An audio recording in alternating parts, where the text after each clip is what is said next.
Toutes et à tous, donc c'est Romain qui, ce soir, va vous présenter un topo sur les méningites et méningoencéphalites. Excusez-moi parce que je suis entre... Hop, 2 secondes. Il y a un jeune étudiant qui veut se joindre à nous. Un peu jeune, hein, je pense qu'il ne comprendra pas. Attends, je te nomme.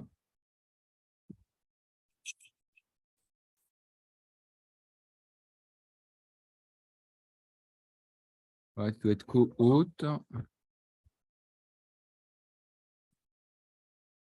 Voilà.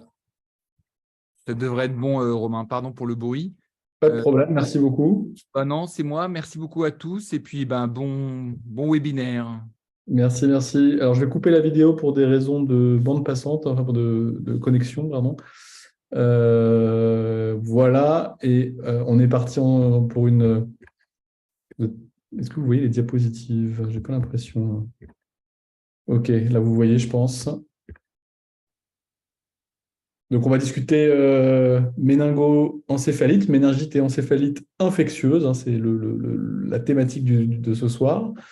Eh bien, vous me connaissez parce qu'on a déjà été amené à animer donc, certains webinaires depuis le mois de mars sur cette thématique neurologique.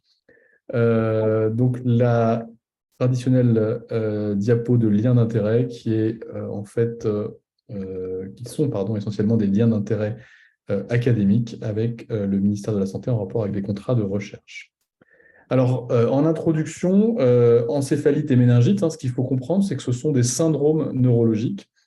L'encéphalite, c'est un syndrome d'inflammation du parenchyme cérébral, comme vous le savez, avec une origine qui est le plus souvent infectieuse et le plus souvent virale. Et quand on parle d'encéphalite, on pense à l'encéphalite herpétique en premier lieu.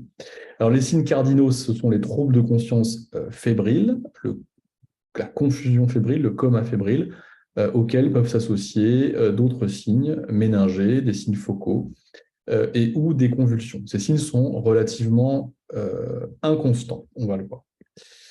Alors, parallèlement, quand on parle de méningite d'encéphalite, hein, la méningite, c'est un autre syndrome qui est une inflammation des espaces sous-arachnoïdiens dont la cause en réanimation est le plus souvent une infection bactérienne, hein. La plupart des méningites sont des méningites virales, mais en réanimation, on voit des formes graves de méningite, essentiellement des méningites bactériennes.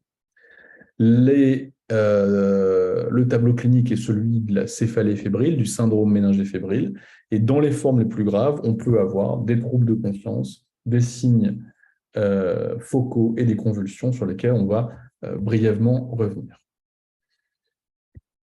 Alors, ce que je vous invite à faire, si vous êtes OK, c'est, je vais vous faire participer un peu, mais si vous avez des questions, c'est de les poser d'emblée sur le chat ou le question-réponse pour qu'on traite, si vous voulez, les problèmes au fil de la présentation, parce que c'est toujours plus simple d'en discuter en temps réel quand ça vous pose problème, plus que de revenir sur des concepts que vous avez peut-être moins bien compris que d'autres. Alors, on va débuter avec un cas clinique. C'est un homme de 40 ans qui n'a pas d'antécédent en dehors d'un alcoolisme occasionnel. Il a une histoire relativement simple de fièvre, de céphalée depuis 3 jours. Il est retrouvé somnolent au domicile par sa femme.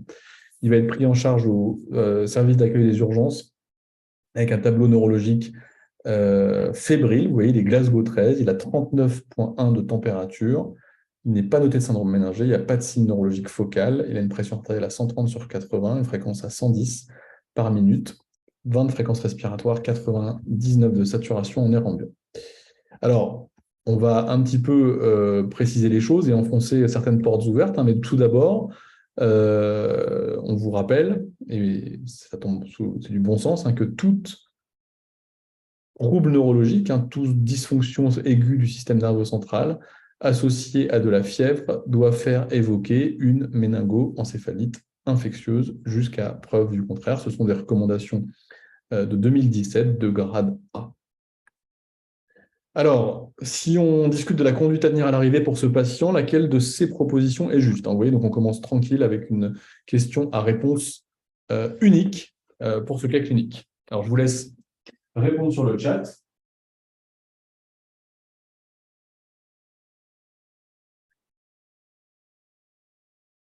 Alors, les réponses possibles. Vous débutez un traitement antibiotique avant toute chose. Vous réalisez une ponction lombaire d'emblée. Vous réalisez une imagerie cérébrale puis une PL. vous laissez le patient en surveillance simple car l'absence de syndrome méningé clinique rend le diagnostic de méningite bactérienne peu probable. Alors, je vois une première réponse par Thomas qui dit C. Très bien. Est-ce qu'il y a d'autres? Je ne dis pas que c'est juste, hein. Je dis qu'il faut... Donc, on peut discuter cette réponse. Je n'ai pas dit que c'était faux non plus, hein. Est-ce qu'il y a d'autres personnes qui veulent voter?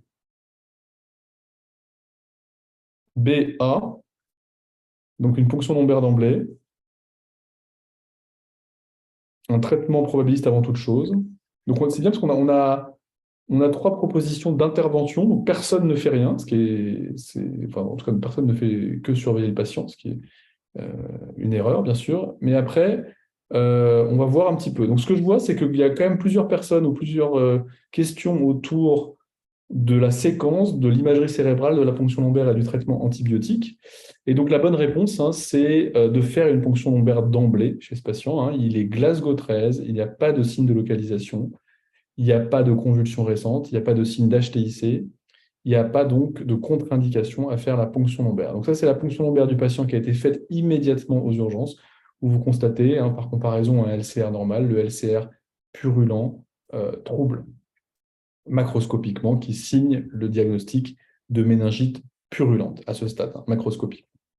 Alors, voilà ce qui a été fait, hein. La ponction lombaire a été faite d'emblée. La pression d'ouverture, quand elle est mesurée, elle est élevée. Et le traitement initial qui est débuté dès la constatation d'un LCS trouble associe, et c'est un peu le take-home message chez l'adulte, hein, la dexaméthasone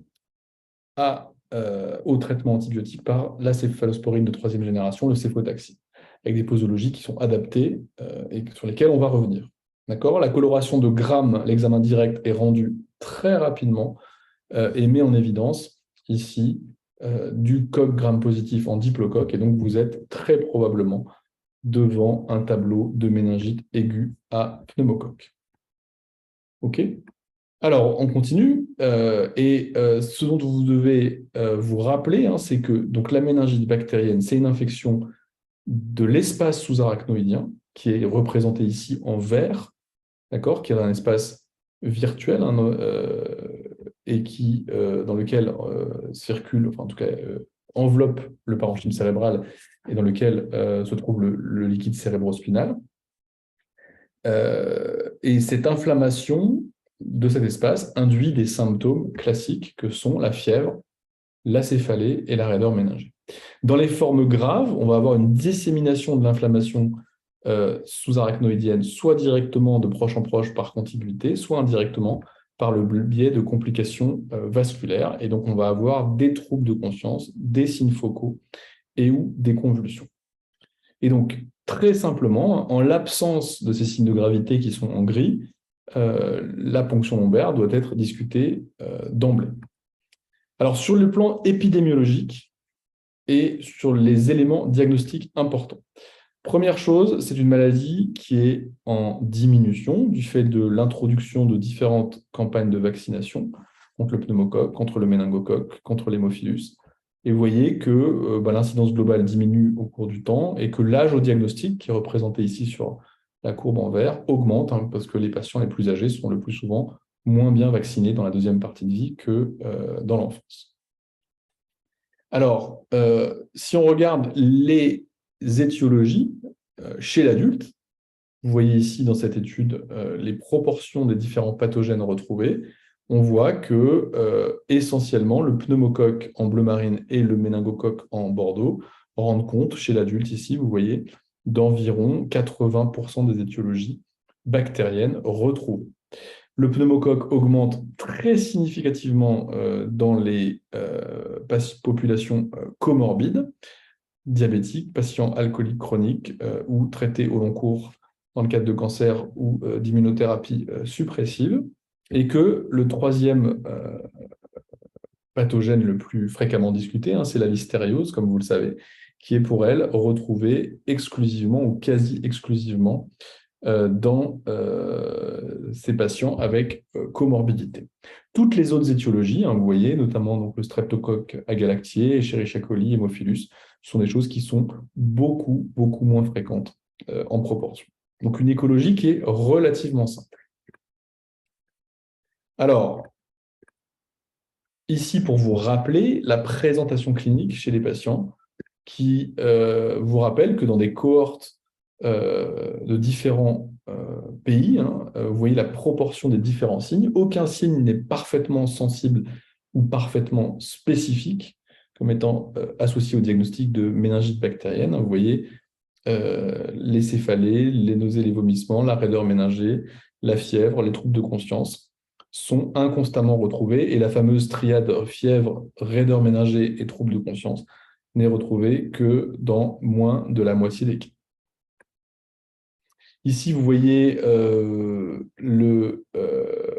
la valeur prédictive de chacun des signes cliniques classiques, raideur méningée, signe de Kerning, signe de Brudzinski. Vous voyez que globalement, si on regarde essentiellement les valeurs prédictives, c'est très mauvais, c'est pas loin de 50% pour certains signes, pour faire le diagnostic de méningite bactérienne ou l'exclure, quand vous prenez comme gold standard la ponction lombaire avec une culture positive. Vous voyez que ces examens cliniques est extrêmement souvent pris en défaut. Donc le premier message de la soirée réelle, c'est que chez les patients avec une méningite bactérienne, les signes cliniques classiques peuvent être absents, et on ne peut pas écarter le diagnostic sur la présence ou l'absence de ces symptômes classiques, et donc toute suspicion clinique doit faire réaliser la ponction lombaire. C'est un petit peu des choses évidentes, mais qui sont rappelées, vous voyez, dans ces recommandations avec un grade A, ce qui est le niveau de recommandation le plus élevé. Alors, pour répondre à la question du timing ou de l'indication, de l'imagerie cérébrale cranial imaging avant la ponction lombaire, les seules indications pour lesquelles l'imagerie cérébrale doit être faite avant la ponction lombaire sont l'existence de signes focaux, de convulsions, d'énovo, de troubles de conscience sévères, donc un Glasgow inférieur à 10, ce qui n'est pas du tout le cas de notre patient, et d'états d'immunodépression sévères connus, infection par le VIH, transplanté d'organes solides par exemple. Et dans tous les autres cas, bien sûr, l'imagerie cérébrale n'est pas recommandée. Et il faut donc ne pas perdre une seconde et réaliser la ponction lombaire le plus rapidement possible. Alors, les vraies contre-indications à la ponction lombaire, qui sont des contre-indications qui ne sont pas liées à la méningite elle-même ou à l'état neurologique, ce sont bien sûr les contre-indications hématologiques, avec la thrombopénie sévère, moins de 20 000 plaquettes par millimètre cube, ou le traitement anticoagulant curatif. Ici, donc, sans rentrer dans les détails, je vous invite à consulter cette revue de la littérature si vous le souhaitez. Sinon, bien sûr, vous aurez les diapositives, mais les contre-indications sont relativement restreintes. Dans l'immense majorité des cas, on peut faire une ponction lombaire sans risque. Et donc, le schéma thérapeutique que vous devez avoir en tête dans la prise en charge de ces méningoencéphalites potentiellement graves, c'est la réalisation d'hémoculture systématique, la ponction lombaire, sauf si elle est contre-indiquée, débuter une antibiothérapie rapide, dans l'heure, éventuellement associée à la dexaméthasone quand elle est indiquée, et discuter une admission précoce en soins critiques pour prévenir et prendre en charge certaines complications neurologiques. Alors, sur l'interprétation du LCS, je vais aller assez vite. Les méningites bactériennes, elles sont relativement caricaturales en termes de présentation. Vous avez un LCR qui est trouble, vous avez vu la diapositive initialement, une cellularité qui est augmentée ou très augmentée, une prédominance ou une exclusivité de neutrophiles, une glycorachie qui est basse ou très basse, et une protéinorachie qui est en règle supérieure au gramme par litre. Et donc, ce sont des caractéristiques cytologiques et biochimiques qui sont classiques et rappelées ici, notamment par comparaison aux causes virales. Alors, retenez que l'examen de Gram, la coloration de Gram et l'examen direct, a une bonne sensibilité et une bonne spécificité, 80 et 97% respectivement, que la coloration de Gram n'est pas impactée par les patients qui reçoivent une dose d'antibiotiques. Ça peut décapiter une méningite sur la culture, mais l'examen direct, en général, reste réalisable et interprétable. Et retenez qu'en l'absence d'antibiothérapie préalable, 66% des patients ont une hémoculture positive à la phase aiguë, donc ne pas se passer de cette modalité diagnostique, bien entendu. Alors, le point le plus important qu'on a en tête, c'est de débuter un traitement antibiotique approprié le plus rapidement possible. Ici, une étude multicentrique scandinave rappelant l'association entre la probabilité de mauvais pronostic et le délai pour instaurer le traitement antibiotique, le time to treatment ici. Chaque heure de perdu est associée à une augmentation de la mortalité relative bien sûr, de près de 13% par heure de perdu. Donc chaque heure compte pour le cerveau, y compris pour les méningites bactériennes. Donc si on résume ce qu'on vient de dire en termes de recommandations, il est fortement recommandé de débuter un traitement antibiotique aussi vite que possible dans les patients présentant une suspicion de méningite bactérienne. Le délai d'instauration ne doit pas excéder 1 heure, et quand la ponction lombaire est contre-indiquée, un traitement empirique doit être débuté immédiatement, basé sur la suspicion clinique, et quitte ensuite à adapter, désescalader, une fois que vous avez pu faire les examens dont vous avez besoin, en pratique, ponction lombaire, éventuellement précédée d'un scanner. Le traitement empirique est, comme vous le savez, basé sur une céphalosporine de 3e génération, 200 mg kg jour en cas de perfusion intermittente pour tous les patients. Si vous êtes dans une zone de résistance du pneumocoque aux céphalosporines, vous devez discuter d'ajouter de la vancomycine ou de la rifampicine. Et s'il existe des facteurs de risque de listériose, notamment donc l'âge avancé, l'alcoolisme chronique, le cancer, le traitement immunosuppresseur, l'amoxicilline, 200 mg kg jour en cas de perfusion, doit être discuté. Donc finalement, en termes d'antibiothérapie empirique, on reste sur des schémas de traitement qui sont relativement simples.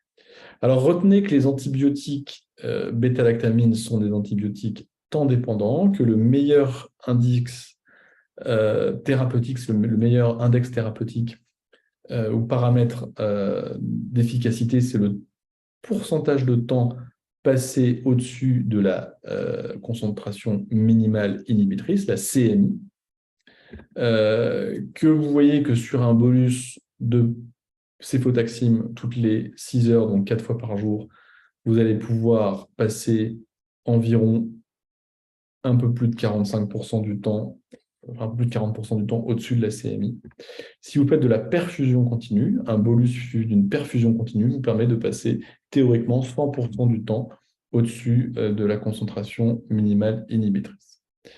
Alors, il n'y a pas de données qui suggèrent que la perfusion continue fasse mieux que la perfusion intermittente. Néanmoins, il y a beaucoup de protocoles dans les différents services qui utilisent cette perfusion continue, pourvu qu'elle ait été réalisée après un bolus initial. Retenez qu'environ 25% des patients ont une clairance rénale augmentée à la phase aiguë des méningites, et donc cela plaide pour utiliser de fortes doses à la phase aiguë, notamment dans les 2-3 premiers jours de traitement. Ici, une étude qui rapporte les clairances rénales chez ces patients dans les 7 premiers jours. Et vous voyez qu'environ 25% des patients ont une clairance rénale augmentée significativement. Donc, on peut les mesurer simplement avec les paramètres UV sur P. Autre problématique importante quand vous prenez en charge ces patients, c'est les paramètres pharmacocinétiques qui sont modifiés à la phase aiguë des maladies sévères et des infections neuroméningées éventuellement accompagnées de sepsis. Vous avez une augmentation du débit cardiaque, vous avez une fuite capillaire associée au sepsis. Ceci va concourir donc à une augmentation de clairance et une augmentation du volume de distribution respectivement, et possiblement à des concentrations plasmatiques relativement basses. Parallèlement, chez des patients plus âgés qui ont des dysfonctions d'organes, notamment insuffisance rénale, une posologie trop élevée va induire des concentrations plasmatiques importantes et un risque de surdosage. Donc, d'un côté, vous avez un risque d'inefficacité thérapeutique et dans l'autre côté, un risque d'aggravation neurologique et de neurotoxicité. Alors, sur l'antibiothérapie des méningites bactériennes, le plus souvent, vous allez être à même de pouvoir désescalader l'antibiothérapie initiale en fonction des concentrations minimales inhibitrices pour les deux antibiotiques principaux que sont l'amoxicilline et la céphalosporine de troisième génération.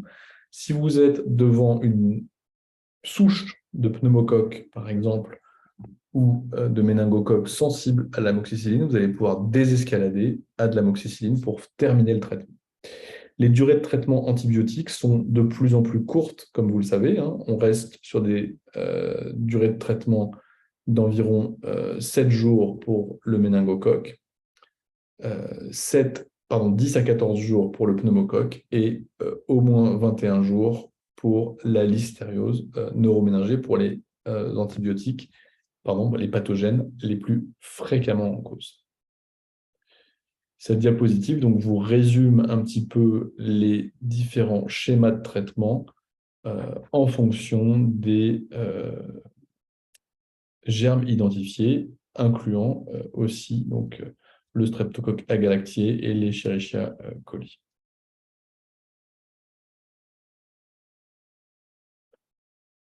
Alors, une question sur laquelle vous butez souvent, notamment sur certaines indications et certaines stratégies de traitement, c'est celle de la corticothérapie adjuvante. Donc, je vous laisse répondre à cette première question, ou cette deuxième question du chat, hein, à propos des corticoïdes. Quelles sont les propositions justes?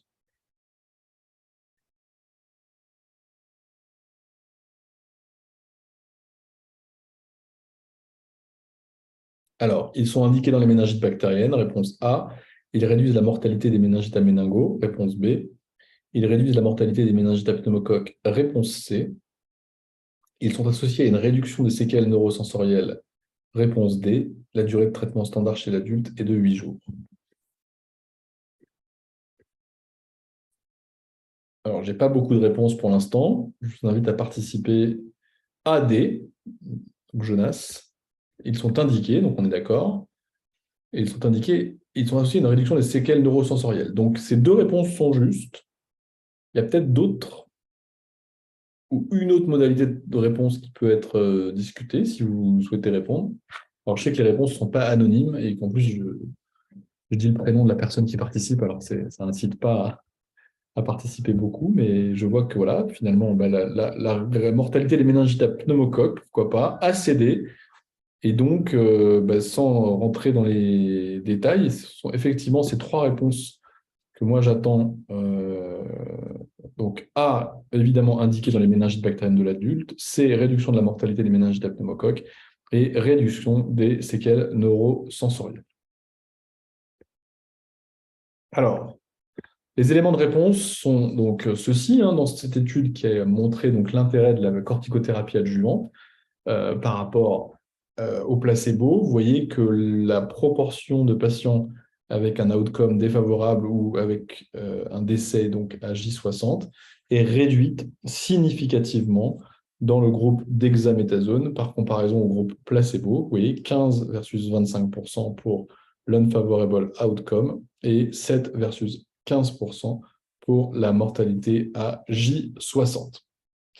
Alors, vous voyez que cet effet, il est essentiellement lié au streptocoque pneumoniae, que la mortalité, c'est aussi essentiellement le streptocoque pneumoniae qui semble en bénéficier, et que les autres bactéries semblent moins associées. Dans les autres étiologies bactériennes, l'effet protecteur de la dexaméthasone semble moins juste. Alors, attention, ce sont des analyses de sous-groupes post-hoc, et donc on est prudent, hein, il faut rester prudent sur ces analyses en fonction de l'étiologie. Les méta-analyses nous disent que globalement, vous avez donc ce qui est significatif est en vert, une réduction de la mortalité associée au Streptococcus pneumoniae, une réduction des séquelles neurosensorielles et une réduction des séquelles neurologiques au sens large, séquelles fonctionnelles, avec un risque relatif autour de, vous voyez, 0,7-0,8, donc c'est 15 à 20%, enfin, même oui, à peu près un 15 à 25% de réduction de risque juste par l'application d'une corticothérapie pendant 4 jours. Alors, de manière importante, ce qu'il faut se rappeler, c'est que cet effet, il est essentiellement vu dans les pays à haut revenu et il est effacé dans les pays à bas niveau de ressources. C'est possiblement lié au fait que l'accès à la réanimation dans ces centres est beaucoup moins, dans ces pays, pardon, à bas niveau de ressources, beaucoup moins facile que dans les pays développés. Donc, voici les recommandations grade A dexaméthasone, 10 mg x 4 par jour, 4 jours, qui doit être débuté avec la première dose d'antibiotiques absolus. Alors, un point important quand on fait de la médecine intensive réanimation, c'est qu'on prend en charge les formes les plus graves de ces pathologies, donc les formes les plus à risque de développer des troubles neurologiques. Et donc, il y a certains points qui méritent d'être discutés. Donc, la première chose, c'est, je vais reprendre les choses point par point, ce sera plus simple, l'admission précoce. Pourquoi? Pour éventuellement prévenir ou traiter certaines complications neurologiques. Le deuxième point, c'est le traitement ou le contrôle des fameux axos, avec notamment donc, la position de la tête en position demi-assise pour faciliter le retour veineux, le drainage jugulaire notamment. Éviter les axos, donc l'hypoxémie, l'hypo ou l'hypercapnie chez ces patients, car ça augmente le risque d'HTIC pour l'hypoxémie.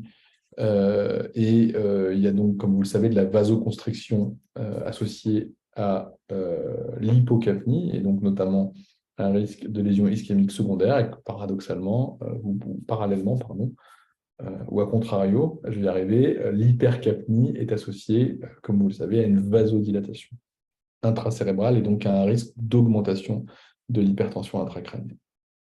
Hypotension doit être absolument évitée avec une PAM qui doit être maintenue autour de minimum 65-70 à la phase aiguë et après on peut discuter des objectifs. Et puis prendre en charge certaines complications, notamment l'œdème cérébral et d'autres complications neurologiques associées. Alors les complications les plus problématiques sont l'infarctus cérébral, l'hydrocéphalie, l'empième cérébral et les convulsions. Pourquoi? Parce qu'elles peuvent modifier significativement votre prise en charge.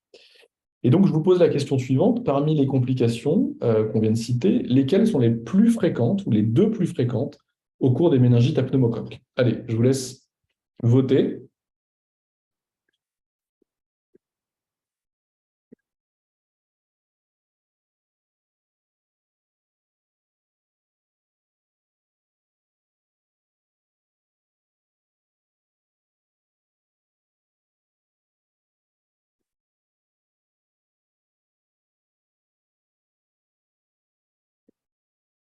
Alors,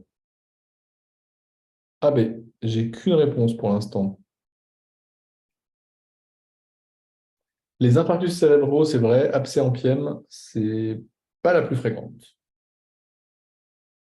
Est-ce que d'autres personnes veulent voter?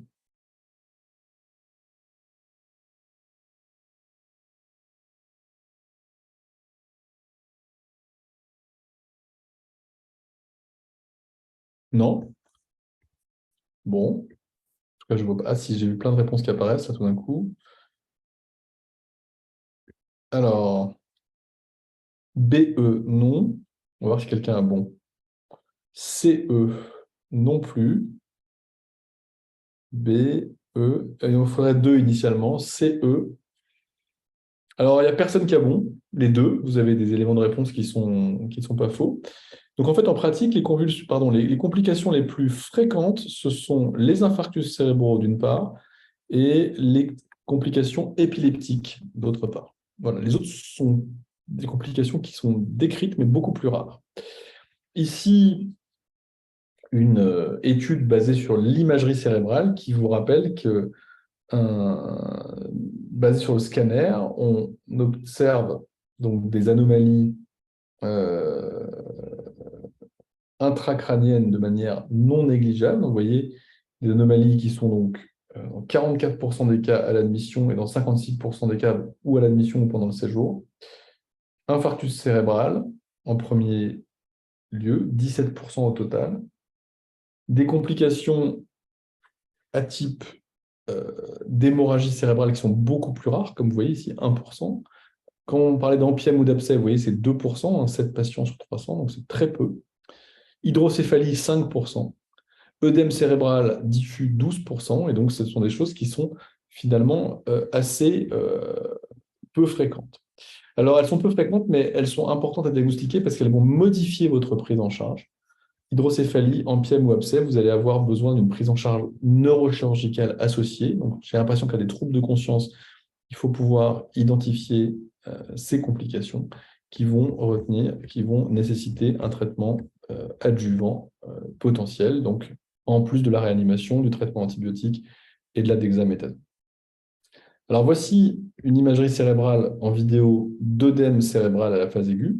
Vous voyez donc une perte des sillons, de la visibilité des sillons, une dédifférenciation substance blanche, substance grise, des citernes de la base qui sont comprimées, des ventricules latéraux qui sont de petite taille. Et je vais leur faire passer une fois.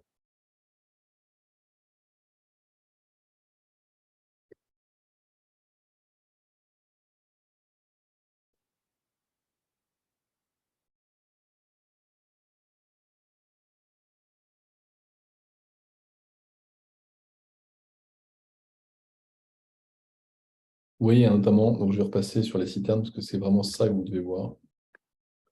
Ce qui est important de voir, c'est ici, vous avez une perte totale hein, de l'espace qui est normalement noir avec du LCR, hein, qui sont les citernes de la base, notamment les citernes prépontiques, ici, mais qui sont complètement laminées par l'œdème intraparenchymateux. OK ?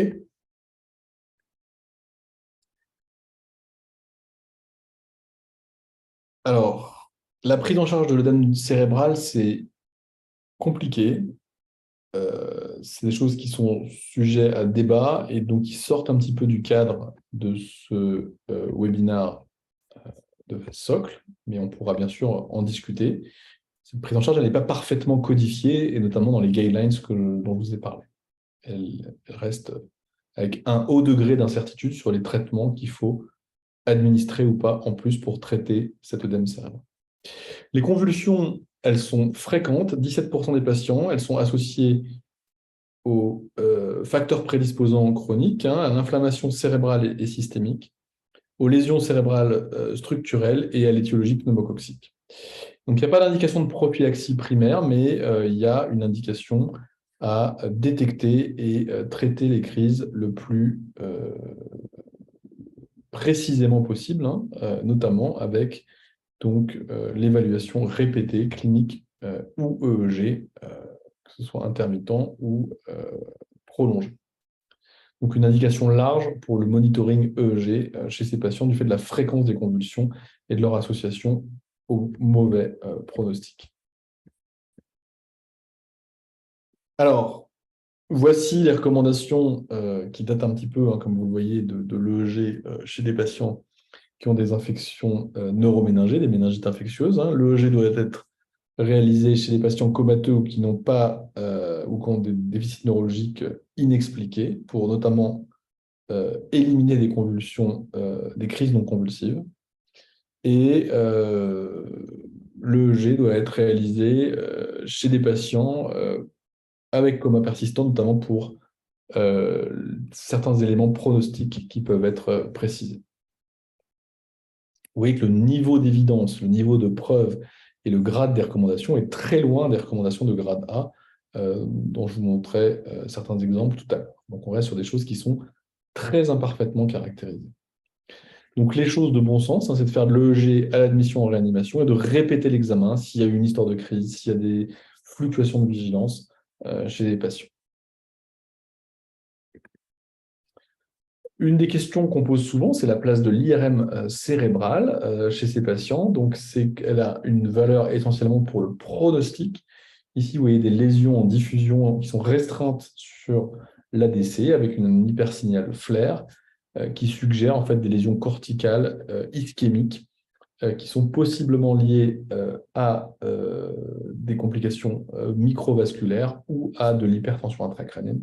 Et c'est des complications qui peuvent impacter de manière très nette le pronostic des patients.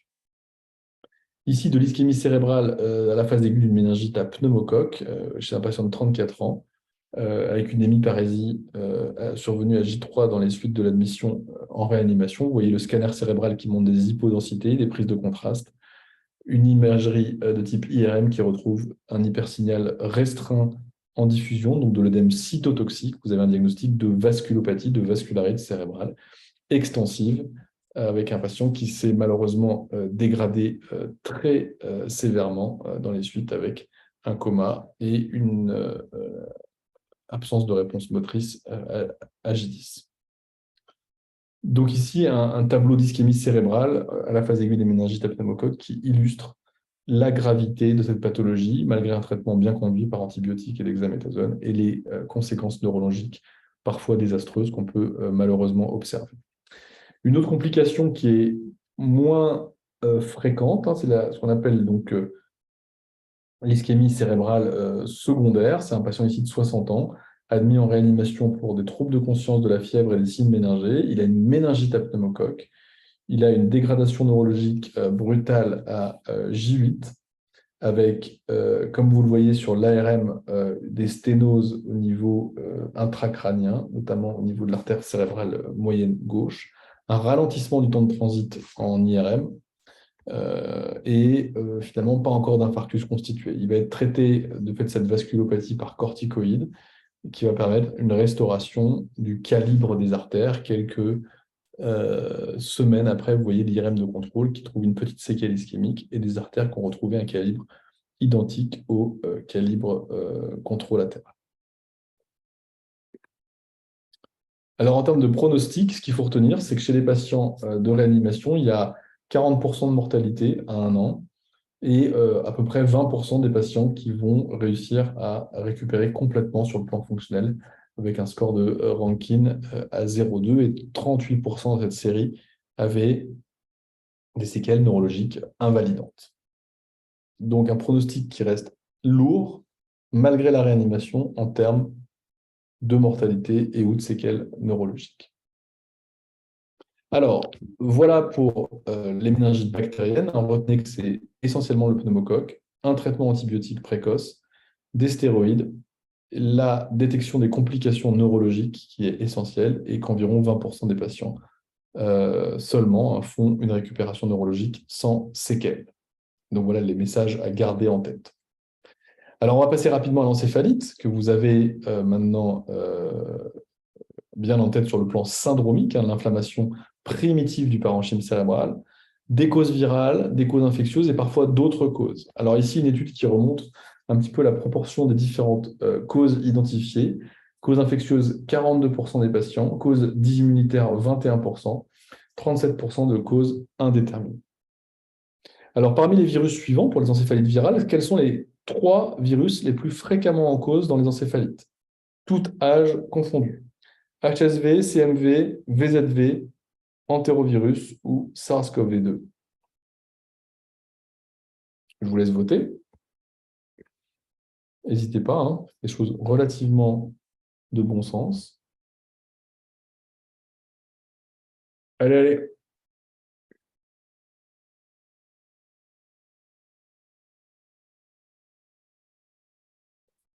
Les premiers votes apparaissent. ABC. Alors, il y a 2 réponses bonnes. ACD. Il y a d'autres votants, je regarde.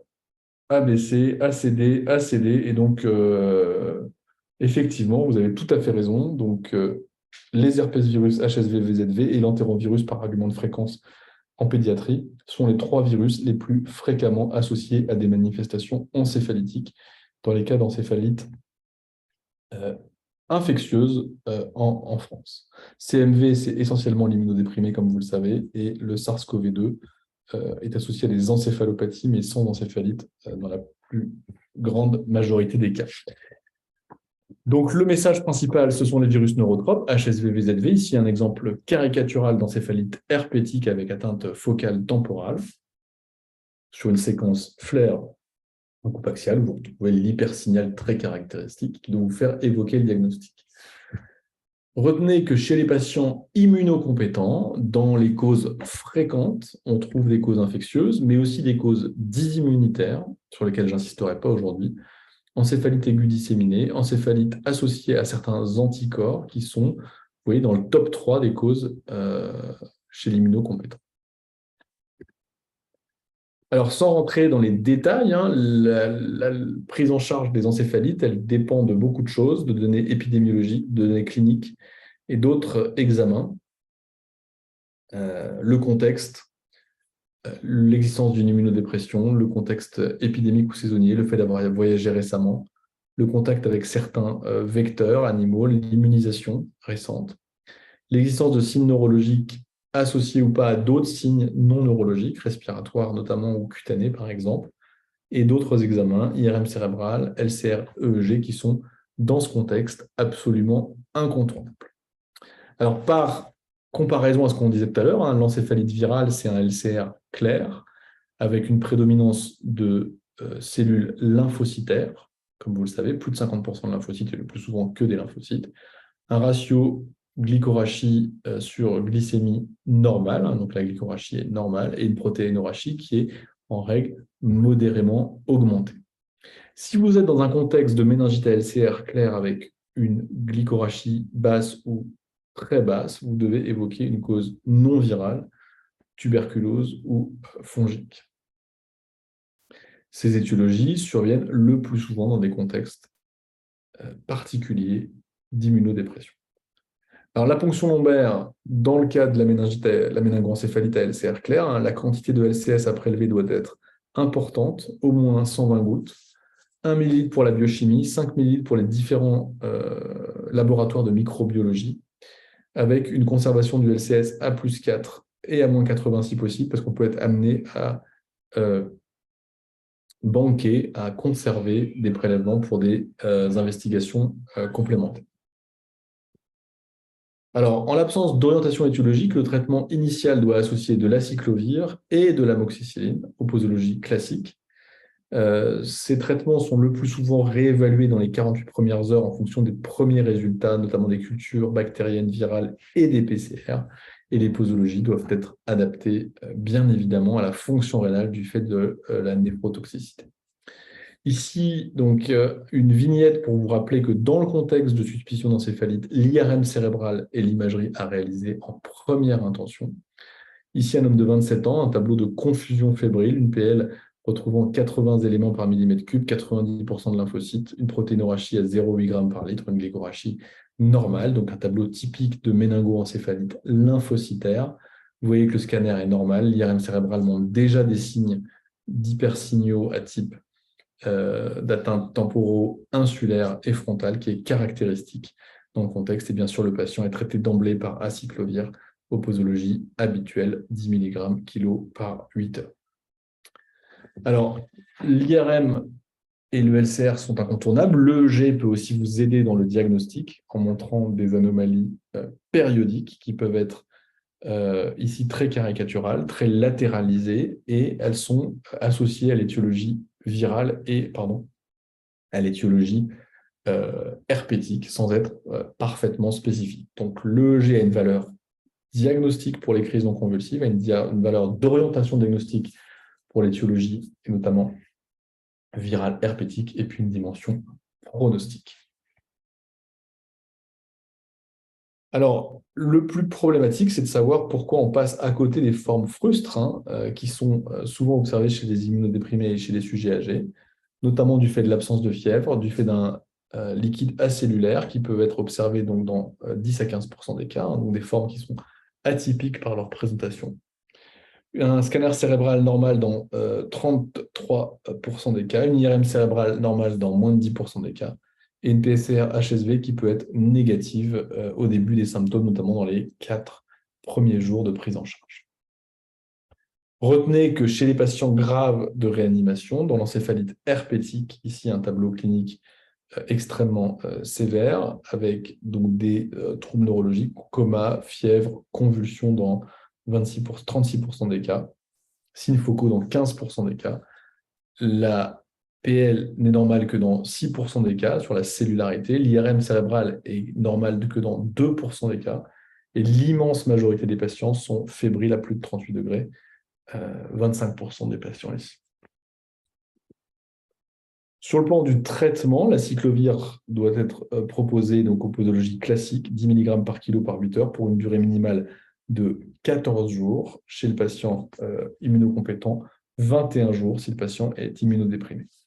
Pour l'encéphalite à VZV, on propose des posologies plus larges, 15 mg par kilo par 8 heures, pour une durée totale de 21 jours.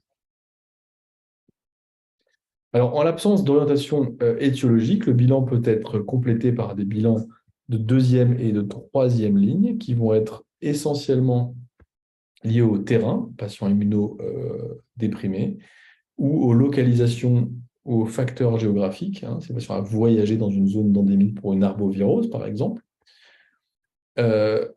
L'autre chose, c'est en fonction des profils de vaccination, des étiologies particulières, comme par exemple la rougeole, les oreillons peuvent être évoqués, et donc c'est des choses qui sont en général retrouvées chez les patients non vaccinés.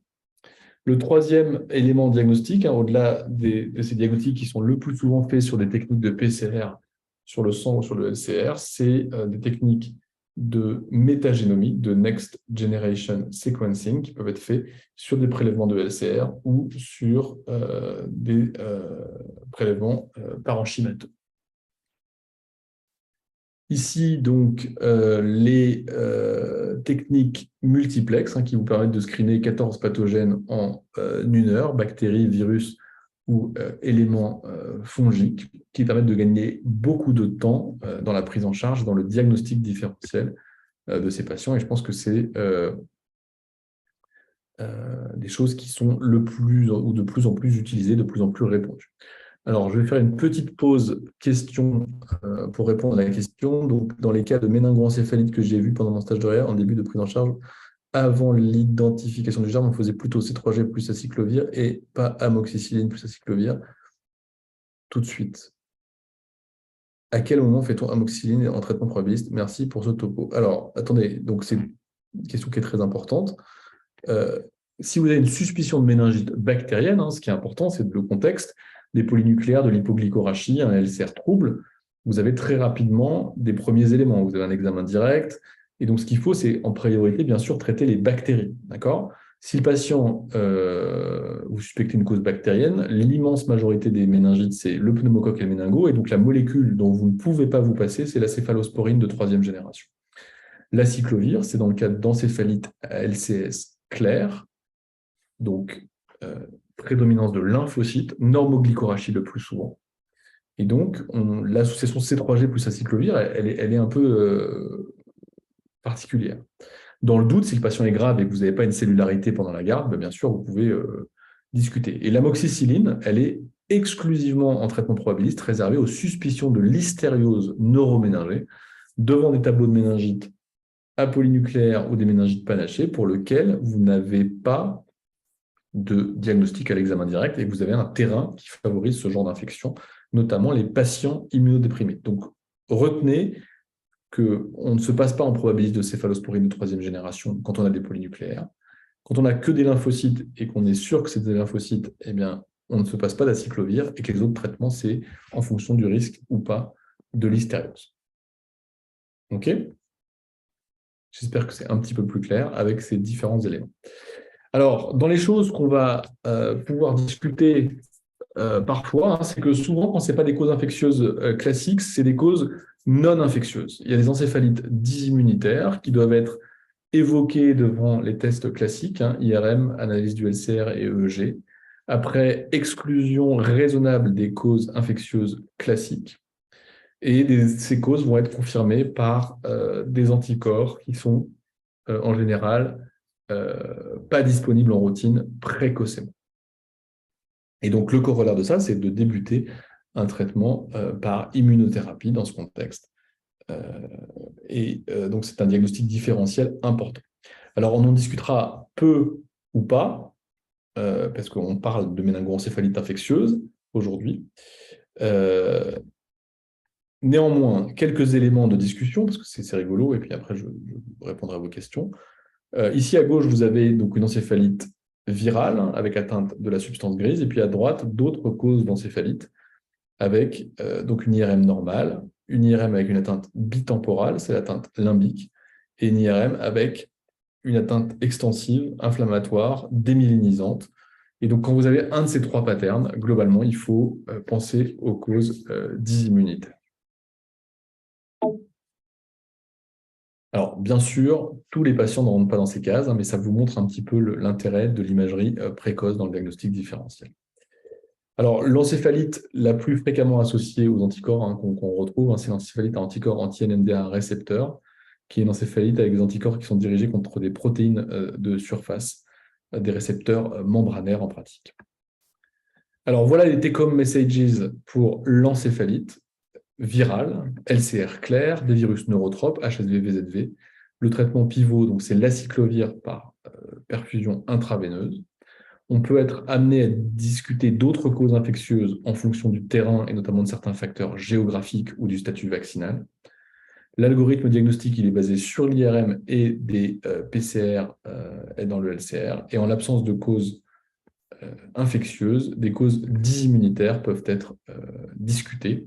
Elles représentent 10 à 20% des causes selon les études.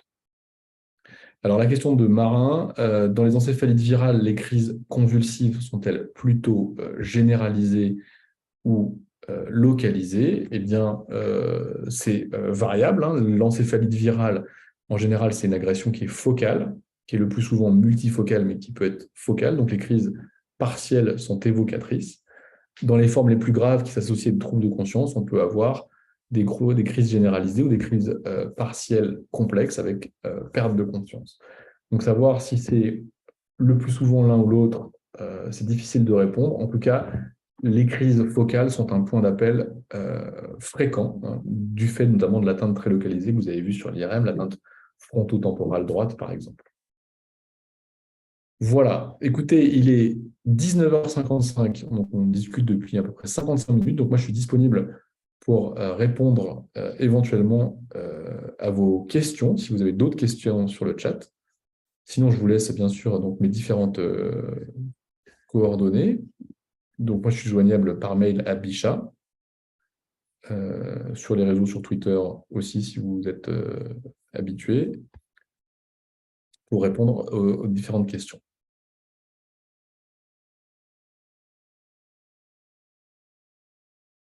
Je ne vois pas de questions sur le chat, je vérifie. Est-ce que d'autres personnes dans les participants ont des questions auxquelles vous souhaitez qu'on réponde ou qu'on discute en live ou on s'arrête là? Pour les ampièmes, eh bien allons-y.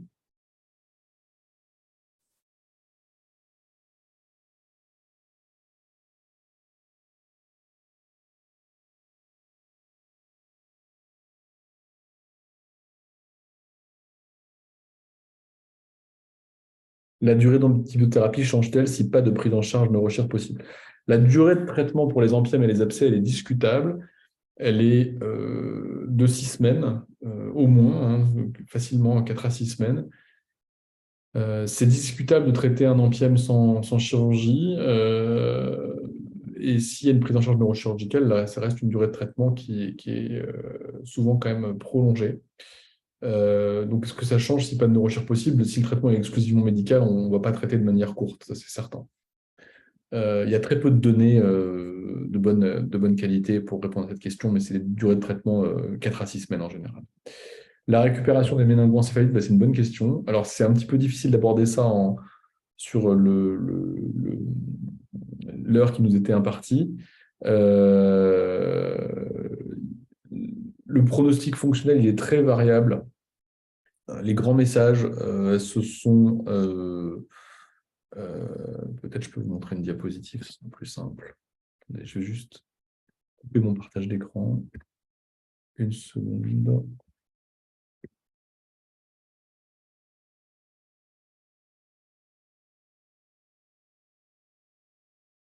pour répondre précisément à la question.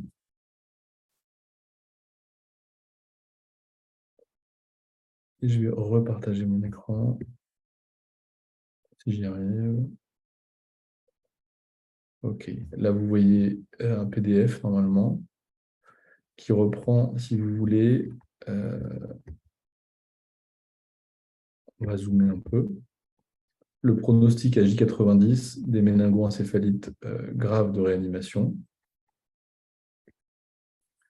Vous voyez ici que vous avez, donc chez les patients qui arrivent avec une méningite en méningoencéphalite, toute cause confondue, hein, le critère d'inclusion, c'est d'avoir une altération du niveau de conscience, donc Glasgow 13, vous avez ici 25% de décès, vous avez 25% de survivants de patients avec séquelles invalidantes, et puis 25% et 50% de patients de survie sans séquelles neurologiques graves. Alors, ils ne sont pas tous intubés ventilés, mais ils sont tous très graves sur l'altération du niveau de vigilance à la phase aiguë. Les méningites bactériennes, vous voyez, par rapport aux encéphalites à LCR clair de cause infectieuse, vous avez exactement la même distribution sur les scores de Rankin.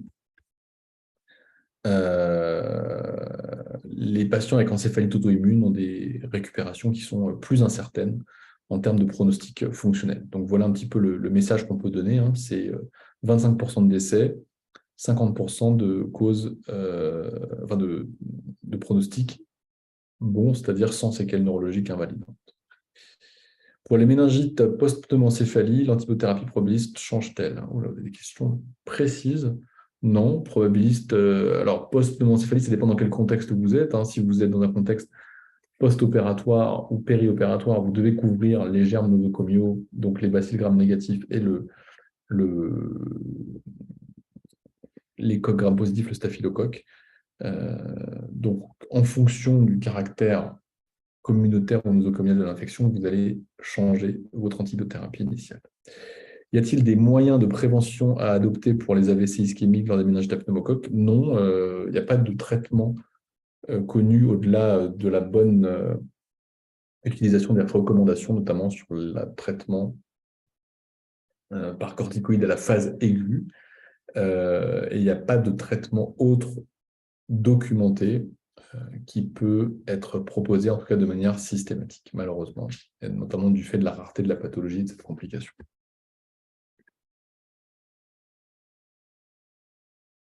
J'espère que ça répond à peu près à vos interrogations.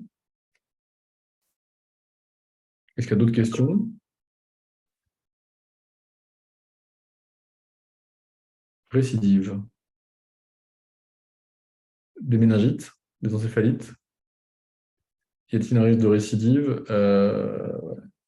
Ça dépend du terrain, c'est-à-dire que si vous avez des facteurs de risque d'infection invasive à pneumocoque, comme par exemple une brèche ostéoméningée persistante, une immunodépression, qui sont les facteurs de risque principaux, hein, effectivement, vous êtes à risque d'infection récidivante. Pour ce qui est des encéphalites virales, il y a des patterns génétiques de susceptibilité aux infections virales invasives, notamment dans les toll-like receptors. Donc ça, c'est vraiment de la génétique, et donc c'est des choses relativement rares. Et devant une encéphalite à LCR claire récidivante de cause indéterminée ou en tout cas non claire, il faut plutôt se poser la question d'une cause non infectieuse, d'une cause dysimmunitaire, d'une maladie systémique avec des poussées et des rémissions. C'est surtout clair la récidive pour les infections à pneumocoque et à méningo en présence de facteurs de risque non résolus. Voilà, voilà. Eh bien, écoutez, il est 20h02 ou 3. Je vous propose que s'il n'y a pas d'autres questions, on s'arrête là.